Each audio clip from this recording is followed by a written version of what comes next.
welcome to Turn the Page, the official podcast of the Syosset Public Library.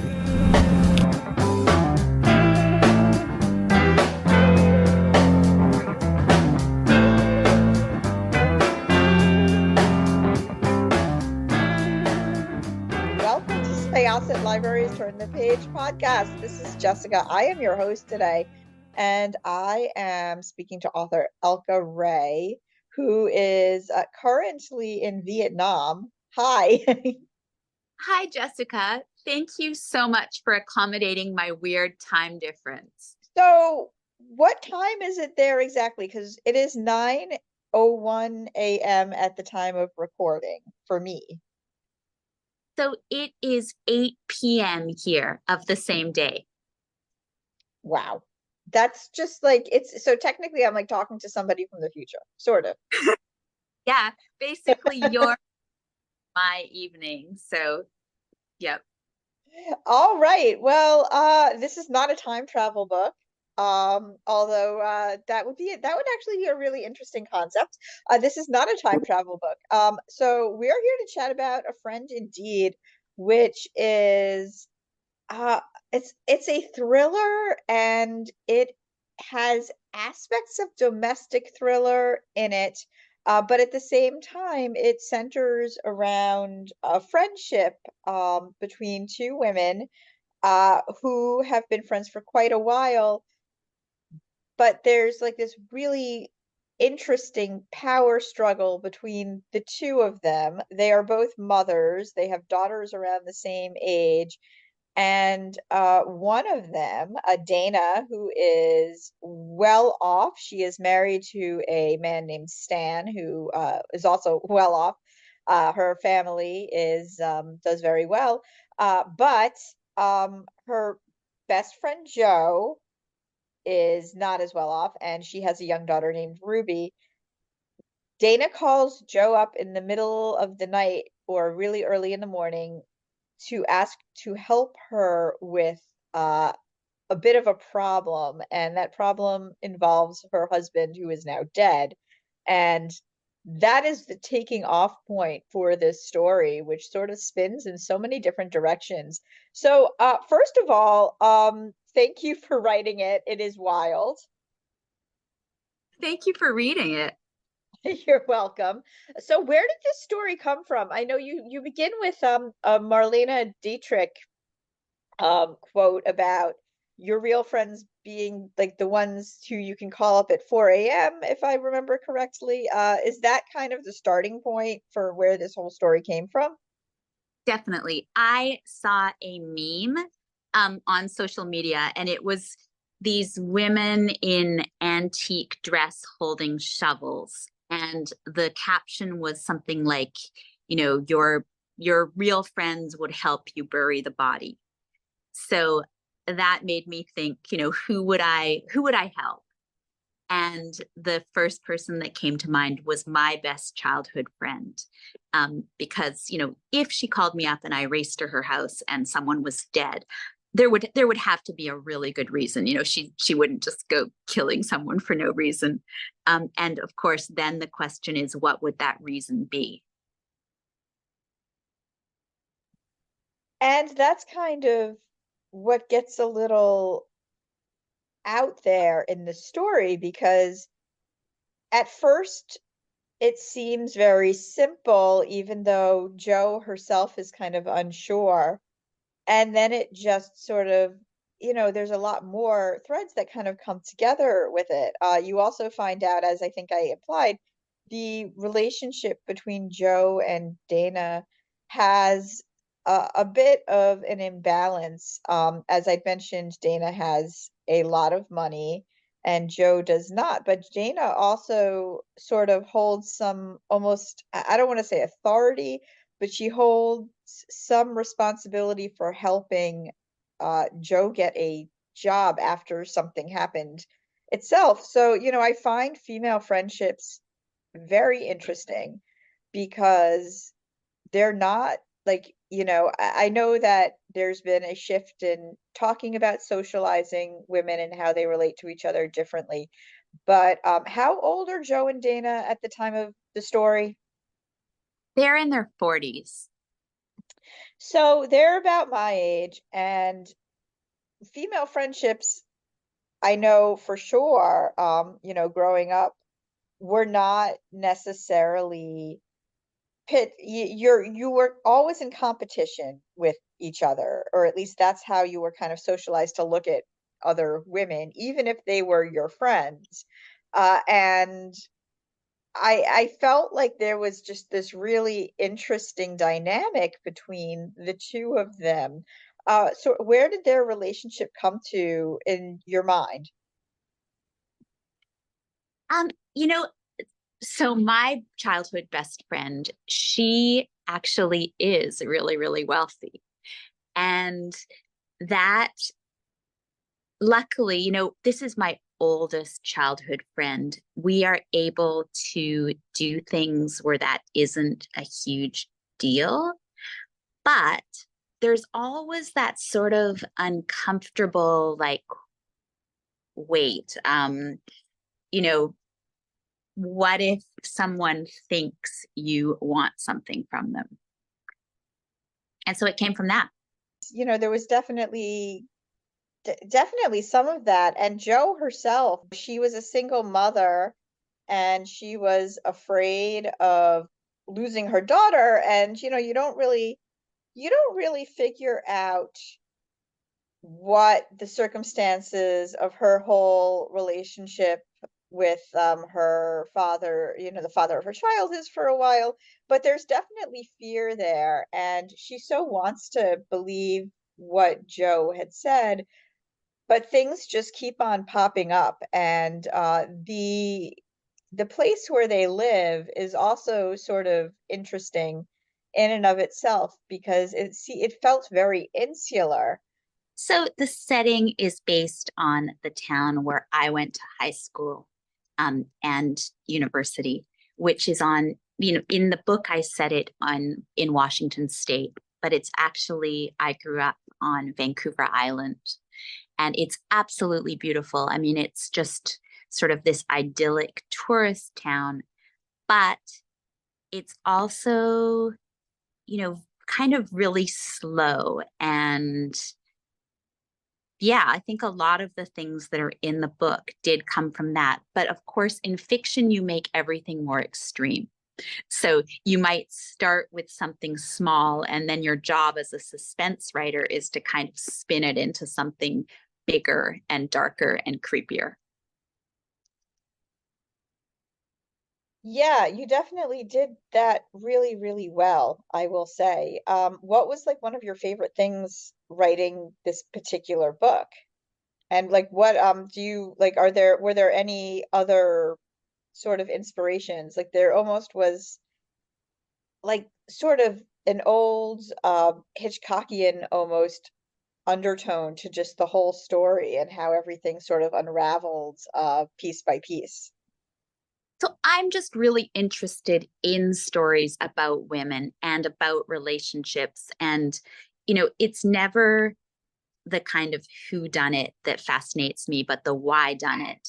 And um, for there were so many sort of inspirations, I guess. My favorite stories are things like Rebecca, like old stories, but ones that have really kind of held up. And when you say that this the whole about the whole setting, like one of my early readers, her comment was to me was that there needed to be more house.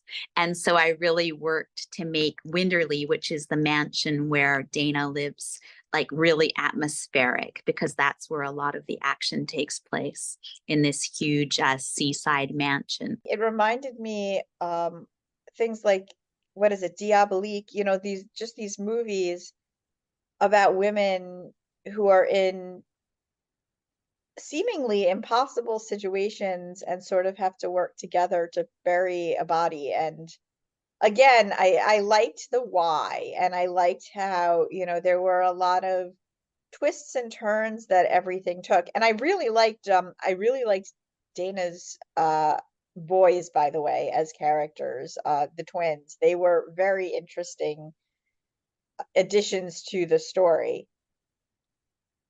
Thank you. Yeah, I definitely especially I don't want to give anything away, but especially one of them I think was basically the best person in the whole book. Like the most genuinely good person in the book.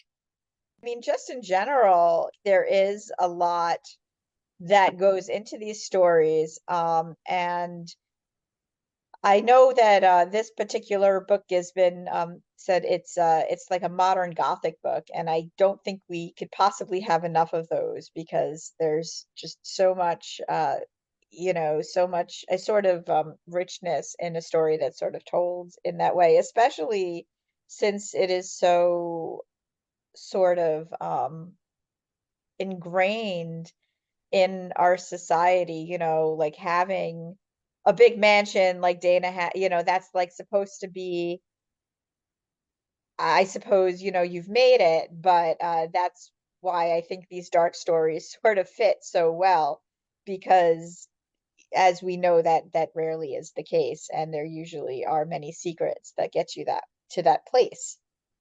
Yes. And I think that we also all really love secretly, a book about someone's life who looks perfect, and then we find out it's not. Oh, that's not secret. That is, I think that people are pretty open about that, for sure. So what are some like books that you enjoyed, and sort of helped you on your journey to start writing? Oh, well, just going back to childhood. I mean, my parents we traveled a lot. We moved around nonstop, and I was an only child. So I basically didn't have a lot of friends. I was often living in a tent in really remote areas. And so I read a lot and I made up stories and I drew. Um, and I read a lot of the classics when I was a kid.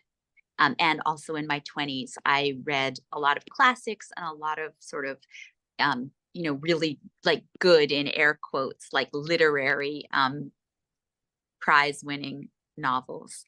And then eventually I discovered crime and kind of got hooked by that. Do you read in the genre that you like to write in? Definitely. I read a lot of suspense. Do you find that that sort of uh, kind of helps you with your own creative juices? It can, but it can also sometimes just feel overwhelming. I sometimes need a break. Like it in some ways it's quite hard to trick me. So I often know where a book is going quite early, which is a bit sad. Just because, I've read so many and I start to think, well, how would I solve this? And then, but the books that really surprise me, and there are still lots, that's just wonderful when that happens. So, do you have any reading recommendations for us while we're waiting for the next one from you? Yeah. So this summer, there's a lot of, I've been reading a lot of books that are coming out this summer because, sometimes you're asked to write these kind of lists. And one of the ones I was asked to write were sort of summer suspense books. And there's this woman named Roz Nay. She is Canadian British, and she has a book coming out soon called The Offing, which is it's about these two girls who go backpacking in Australia and they sign up as crew on a sailboat. I don't know if did you ever see Dread Calm a long, long time ago No, with but I know what that is. yeah, so it was a movie with Nicole Kidman and it was set on a boat and just a sailboat. It's so sort of claustrophobic and creepy and vulnerable. And it's just a really good book. It really kept me guessing till the very last page. And it's also really beautifully written. I'm gonna have to look out for that one because I am actually not familiar with that author. I know, which is why I bring her up because I think that there's these kind of big name authors that we all know about, but then there's also just so much talent out there. Yeah, definitely. And I'm gonna have to be looking into that one myself. So, what are you working on at the moment? I am working on basically another kind of body hiding book. So I'm wait kind a of on. second. So what you're saying is, do you want people to be emailing you for advice about where to hide the body? I mean, yeah, I listen to way too much true crime. So I think I would give pretty good tips at this point. But this time I am writing not about friends, but I'm writing about family. And in a way, I love this trope and I love putting characters into impossible situations and then sort of seeing whether that cracks them apart or fuses them together. And yeah, so suspense is just basically all about piling as much pressure onto characters as possible and seeing, you know, if they hold up. Well, thank you very much. This was super. I definitely think people would like A Friend Indeed. And, I think one of the things that I really took away from it is how well do you know the people who would call you at 4 o'clock in the morning?